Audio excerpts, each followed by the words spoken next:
कामे बहर में खोकर संभल जा, तड़प जा पेच खा खा कर बदल जा। नहीं साहिल तेरी किस्मत में है मौज, उबर कर जिस तरफ चाहे निकल जा। अल्लामा इकबाल रहमतुल्लाह अलैह फरमाते हैं, ए मौज तू समुंदर के अंधेरों में खो खो कर संभल जा, तड़प जा, बल पेच खा, अपनी हालतों कैफियत बदलती रह। साहिल से बगलगीर होना तेरी किस्मत में नहीं लिखा, तू उबर और समुंदर की बेकरार पहनाई में जिस तरफ चाहे निकल जा।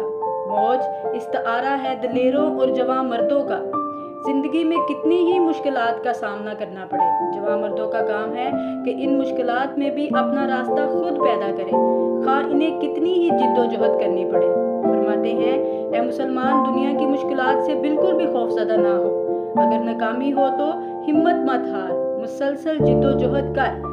एक तदबीर कारगर ना हो तो दूसरी तदबीर इख्तियार कर, यानी बदल जा।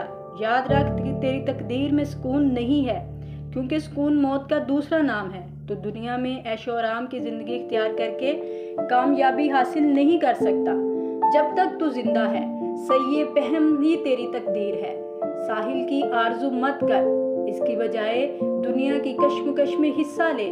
कामयाबी साहिल की तरफ जाने से नहीं बल्कि उबरने यानी मुश्किलात पर गालिब आने से हासिल होगी।